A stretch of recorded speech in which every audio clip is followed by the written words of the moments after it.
Alright, what's up? So, my book is Harry Potter and the Sorcerer's Stone. Obviously, the first book in the Harry Potter series, which is really cool. There's like, I think, 7 books in it. But anyway, so the book starts off by this baby having gone through an accident, not knowing where he is or where he's going. And he ends up going to his aunt and uncle's house. Only problem is, his aunt and uncle hate him a lot. So he grows up there living in his little cupboard with spiders and stuff, while his aunt and uncle spoil his cousin, this fat boy named Doodly. So anyway, as he grows up and he turns 11, on his 11th birthday, he doesn't expect to get anything because for all of his other birthdays, he hasn't gotten any presents except for a sock. And so he starts getting these letters that show up to his house. And the letters are addressed directly to him, even down to his little cupboard. And that scares his aunt and uncle because they're like, how is it getting to, how do they know where he stays at? And so they move him upstairs, and then obviously Doodly is being spoiled and saying that he wants him to go back to the cupboard, but they don't listen. The letters keep going to Harry no matter where he goes. They just keep following him. And then finally, he gets one of them hand-delivered by this big guy named Hagrid. He's the groundskeeper at the school that he's going to go to. So the letter is actually an invitation, or well, an acceptance letter to the school called Hogwarts, where wizards and witches learn to be better. And he was supposed to be told about it a long time ago, but his aunt and uncle hid the truth away from him for 11 years. And that's insane because imagine not knowing what you are for 11 years straight. Like, that would be crazy. So he goes shopping so he can get his supplies for his school.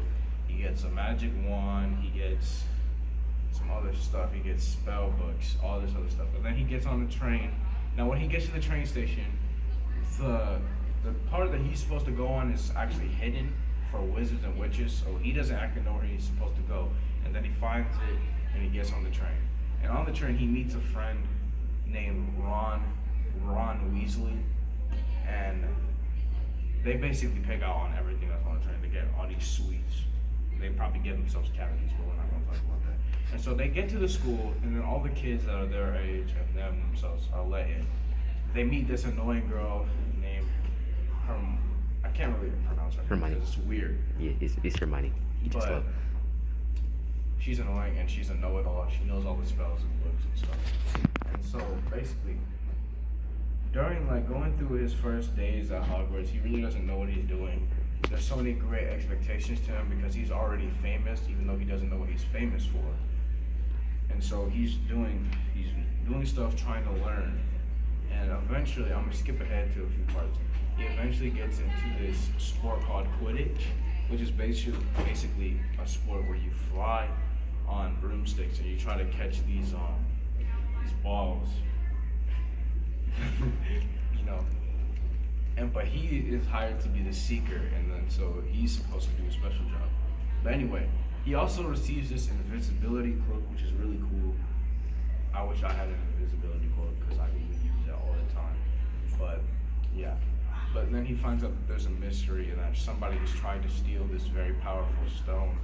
He doesn't really know anything about it, so he's trying to search for ways to find out what it's about. So he thinks it's one of the professors, but he doesn't know for sure who it actually is. So he has to go through the book trying to find out who is being the thief, who is trying to steal what's behind the secret door, and how can he stop it. And that's basically the book. Sorry that I spoiled it for you, but it's a really good read. I would definitely recommend it. I know a lot of people already read the Harry Potter series, so I wouldn't mind reading it again, honestly. It's a pretty good book.